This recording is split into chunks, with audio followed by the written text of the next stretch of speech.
Looking to bounce back in Game 2, the Sens skating on Tuesday morning ahead of Game 2 from Scotiabank Arena, and the messaging this morning, much like it has been over the past couple of days following the Game 1 loss here at Scotiabank Arena. That is focusing on the positives from Game 1 and bringing their game, a disciplined style of hockey, going into Game 2 on Tuesday night. I think we're a pretty confident group. 5-on-5, I feel like we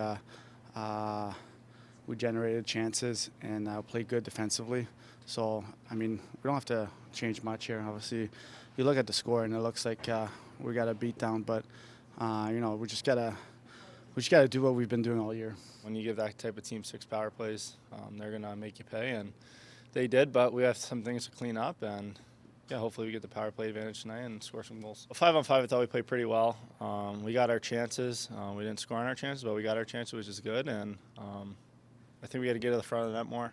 I think Starr saw a lot of the shots, and he's going to make those saves. So just got to do a better job of that area, and I think we'll get the results. At skate this morning for the Sens, the same top 6 on the forward side of things. Tkachuk with Stützle and Giroux on the top line. Perron with Cousins and Batherson on the second unit. It did change in the bottom 6, though. Fabian Zetterlund hopping up to the third line alongside Shane Pinto and Michael Amadio, with Ridley Gregg not skating, and Nick Cousins slotting in on the fourth line in Zetterlund's spot alongside Matthew Highmore and Adam Gaudette taking rushes on that fourth line. Nick Jensen also not skating this morning, meaning it was Travis Hamonic who slotted in alongside Thomas Chabot. Travis Green did say, though, that Nick Cousins, Ridley Gregg, and Nick Jensen are available going into tonight's game. Cousins also spoke about the impact he's looking to have if he does check into tonight's game.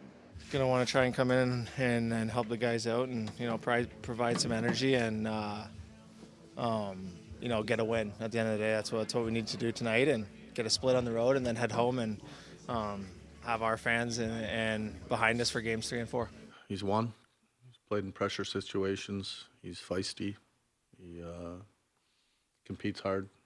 He's an aggressive player. Cousins is also the only Senators player who has faced off against the Leafs in the playoffs in the past. A couple of years ago with the Florida Panthers, he did have 2 goals in that series, including the overtime winner in Game 5 right here at Scotiabank Arena. He also spoke this morning about what's key for trying to solve Anthony Stolarz tonight. I think as a team we have to do a better job, maybe get in front of the net a little bit more. He's playing, obviously if you see it, he's going to stop. He's playing really well for them right now. He's locked in. So we just got to make it a little bit more difficult, a little bit more traffic, create some more chaos around the net, and get a couple on him. And if Ridley Gregg is to check in for tonight's game, multiple players speaking on the impact that he has on the lineup. Yeah, I mean, I kind of knew what Rids was all about. He does a good job of trying to get under the opposing team's skin. Yeah, that's just the game he brings. It's fun to be a part of. It's fun to play with him, and I'm sure it's not going to stop. He's a predictable player when you play with him. He's not going to try to do too much. He gets in on the forecheck, plays good defense, and yeah, he's just physical, so it's easy to read off him. I think we've established a good chemistry, and hopefully that continues. I mean, for a young player, he plays a very mature game, plays hard, plays the right way all the time, and he's better offensively than people think. I think, but you just know every game what you're going to get from him. Oh, he's one of my favorite players to watch. He brings so much energy to our team. He's actually a quiet guy off the ice, but I think his play kind of does the talking. He's one of those guys that you win with. We're so lucky to have a type of guy like that. And I know it's his first playoff game there last night, but it seems like he's going to be one of those players that he's going to be a big game player for this team for many years to come. The messaging from the veteran players in the room has been highlighted as something very important for the Sens over the recent games, going into the playoffs and into Game 1 as well. Giroux highlighted what the message is as well going into Game 2.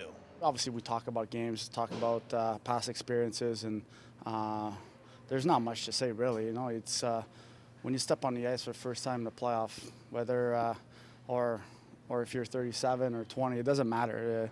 You're a little nervous, you're excited, there's a lot of emotions. You just got to be able to control those and go play hockey like you've been doing your whole life. With that, we'll see what the lineups look like at warm-ups and what the Sens can do to try and bounce back in the series. A 7:30 puck drop in Game 2 from Scotiabank Arena. For Sens 360, I'm Jackson Starr.